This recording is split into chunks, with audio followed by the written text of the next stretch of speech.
you don't have to go anywhere, and the thing is, you probably get further if you don't go anywhere, if you just reflect where you are, like now, not later, Yeah. you don't have to, it Yeah. doesn't have to be Don't a wait. big, Start right away.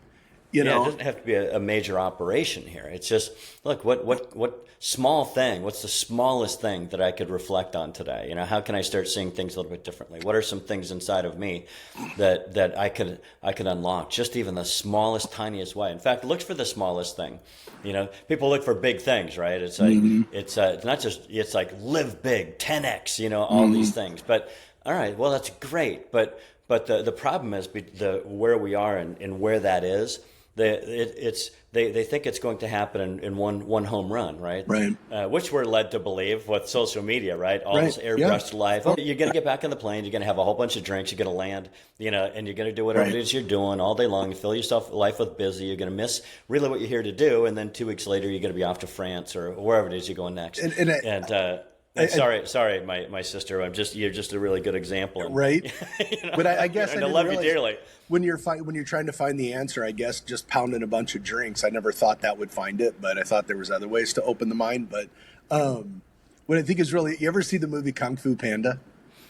Yeah. If you haven't, see the movie Kung Fu Panda, because it's the secret scroll. It's the scroll to unlock Yeah. all the secrets in life and everything to uncover how to fix all your problems. All the answers that you're looking for are in the secret scroll. So this Kung Fu Panda goes and obviously, does just unimaginable things and beats these unimaginable foes to finally get the secret scroll. And then when he opens it up, it's a mirror. And it's like, Yeah. oh, all the answers are within, Yeah. So it's like, you got to look within, because this external, if you live your life needing external validation all the time, that you're going to get caught up in a hurry. You're going to hit some big roadblocks. Validation has to come from within. No one's going to give you the answers. You have to find them within yourself. Yeah. And I mean, inverted yoga sounds kind of fun, I guess. I mean, I do it because it sounds kind of fun, but I don't expect to get. Well, my I think it would answers take there. the pressure off your lower spine, Chuck. And Yes, have my lumbar much- area, John. Yeah. I mean, probably would actually. I know. I could use that too. I put that on you because I think it would feel good on me. know. It's like, God, I could use a little traction, in the Right. lower back area. Right. But I don't think I need to go to Costa Rica for it. Maybe I'll just, do Right. it here somewhere. But yeah. Well, and it's people when we're looking for something external. It's like, when you read a book, you'd go, oh my God, that's a fantastic book. And, I'm really going to, well, that worked for the author, right? Right. It worked for the author, Right. it worked for them. And it doesn't necessarily, all these magical things don't necessarily work for us. We see things that are, we see things in a different way. We have different experiences. We have different DNA. How we experience things is not at all like what anybody else does. It's just, it's not at all. So we do have to figure it out for ourselves. And then it's like when it clicks, when things click, right? And it's interesting. There's scientists call these different types of intelligence, like crystallized intelligence is here's how it is. This is how I learn how it is. And you hear that, right? A lot of people tell you, well, this is how it works. Well, Right. yeah, but as time changes, that has to, that can't work. But crystallized intelligence, it's like inflicting the same behavior on every day. Right. It's like, God. And then there's, what do they call it? Fluid intelligence, where you learn some stuff and you figure out how to unlock puzzles and that kind of thing. But it peaks like when you're like in your 20s, about that age. Because, and it's interesting too, I think about that and I go, okay, well, that's about the time you're done being educated, right? Right, Because when right. you're educated, people are going, we got to, professors or teachers are setting things up and you can't figure it out. And then it, click and they go, oh man, I didn't see it a moment ago and now I do. Right. And it's because somebody's pressuring you to unlock that, but then we stop. When we graduate, and move on, we almost get no clicks in life, maybe Right, one here and right. there. But then there's this thing they call adaptive intelligence, and it's looking forward, and it's not just you. It's thinking broader and thinking ahead and imagining, anticipating, adapting in the future, and it goes way bigger, and it goes forever, and Right. so anyway, I think it's back to figuring things out and unlocking things. Which one do you want to be? Right, Would you right. rather be able to adapt and see ahead, look ahead, be prepared when things go right or wrong, and you already know in advance what to do, or do you want it to peak when you're in your 20s? And I think that's some of the kids, right? They go, Right. oh man, I learned all these things, and then I get out and this is it. Mm-hmm. This is all there is. Like the what? No, do you think that people today are like, like they shy away from challenges, right? They don't want to get frustrated. They don't want to push or something. I feel it's like, because like I'm a product of the 80s, right? In the 80s, you didn't have cell phones and you didn't have all this technology. You're a hell of a dancer too. I did actually participate a lot of dancing back then. I did participate in a breakdancing competition at the Capitol Mall in Iowa City, where I grew up. I think my plaque might still be up in J.C. Penney's up there. I think I won a pair of parachute pants. But anyway, I mean, do the people like, you know what I mean? It's like, Yeah. It's like you have to welcome. I remember used to say this all the time. Used to say, welcome frustration. Frustration is good because it means you're trying to figure things out. And I don't think people today, it's like they just have the slightest little bit of frustration and then they just collapse on the problem and move on to something. It's like they don't feel like they have to fight through it or something. I felt like we had to figure it out. It's just we it's did different. have to figure it out. Well, I guess that's it. Yeah, so true. Nobody was. Well, I think there's. All right. I think parenting's gone to hell in a handbasket, or at least for the past generation, right? Helicopter parents that didn't let their kids do anything. Right. Didn't let them choose. Here's how it's going to work. Here's what.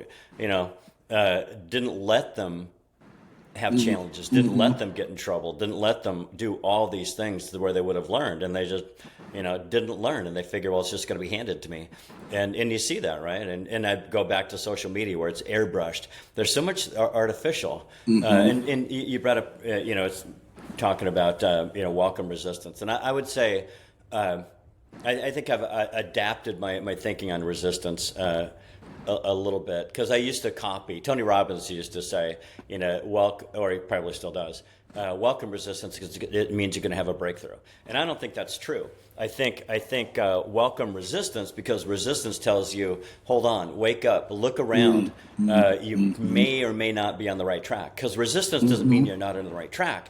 But I think that it means, hey, Reevaluate. Snap out of it. Well, at least, look around. Does it feel like I'm on the right track or not? Am I bushwhacking down into a dangerous jungle? Right. Where all the snakes and spiders and biting things are. Right. All right, hold on, because then it's like, all right, like persistence too, right? Right. Persistence is the like beats everything. Well, that's not true. Put the person, with a machete bushwhacking down into a jungle where they're going to get eaten alive by many, many things. Right. Or it's never going to get. There's no end to it. You're bushwhacking into the center of Africa. You're going the wrong direction. Is persistence good if you're going the wrong direction? What's that? Is persistence no, good? Not. No. So that resistance that you feel I think is valuable. It's a gift. Resistance is a gift, because it tells you, hey, snap out of it for a moment. Just wake up and look around. Right. Are we on the right track, or are we not on the right track? Think through this again. Yeah. Because I don't think it means you're going to have a breakthrough at all, because you could be going to totally the wrong direction, and you're never going to break through. You're never going to. I think that's a really awesome point, because when you set out on a journey, whether business journey, personal journey, whatever journey, you almost get, especially if you're driven, you kind of get tunnel vision, right? Like you're kind of like, I'm going after my goal, so I'm just trying to plow through this resistance. Well, I guess at what point do you go, okay, I'm getting a lot of resistance here. I need to stop, reevaluate, rethink this plan. Is this the right? That's a good point. That's a real solid point. Is you got to have some kind of threshold where it tells you to okay, because like you said, if being persistent but down the wrong path, and the next bush I whack down and I fall off a cliff to my death. Boy, that wasn't Right. very good. That's on the wrong track, man. Right. Yeah. Yeah. Hold on. And it's like, and most, and if you follow the herd's running, Right. running Yeah. probably for the most part on the wrong path. So you go, well, this is what everybody does. So that's what I should be doing. And I just need to Right. persist and I'm going to break through. No. Don't do it. Oh, sorry, little tiger. Not the case. How many people do you know that actually, are on the right track? Like you look at them. Right. It's easy to look around, right? It's easier to see what other people are doing than yourself. You look around. How many people do you see that you go, man, they really seem to be on the right track? Not many, because No. But they think they are, and they're persistent. Right, right. And it's whether that's like your business life, personal, and it's weird, like, because you look and you go, there's probably like three things in life, family, your spouse or significant other, your business, your health, whatever. And you go, very few people, and that's where they always talk about like the balance, right? It's like some people are really on track with one thing, but a complete mess on four other things. You know what I mean? It's like you got to have that. And I guess it's just like the way you approach problems, the way you understand resistance to reevaluate. I mean, there's so many little formulas there to have, because I want to complete. I mean, I think, don't we? We want, and I think that's why it's great what we do, because how we've set this up and we've taught our people to set it up is you can generate the kind of revenue to hit certain life things you want to do. Maybe, live in a different zip code or drive a different, but it also allows you time to work on those other aspects of your life that are equally as fulfilling. That if you're working some deal 80 hours a week just to make that money, then other things in your life are going to break because you're not putting the attention into them. Where if you Or they're not going to happen. Or they're not going to happen, right? Yeah, but you're right. They're probably going to break. Health Right. is going to break. Your relationship, your kids are going to turn into idiots. Because you didn't spend the time with them. Right. That you really they need. They need, yeah. And that's why I think you gotta set your business life, or however your career, business life, or however you want to phrase that. You have to have a well-rounded life, and that, because that's pretty important, because that's what puts food on the table, roof over your head, clothes on your back. So you have to have some success there to survive, but do it where you have the time to work on other aspects of your life too. I think that's the intrinsic value of doing things the way we do them here that people overlook. They don't understand. It's like, oh, Well, yeah. I can do all these right things. the time. Yeah. Yeah. It gives you time. Yeah. What would you do with the time? Right. If you had the money and the time, what would you do with it? Right.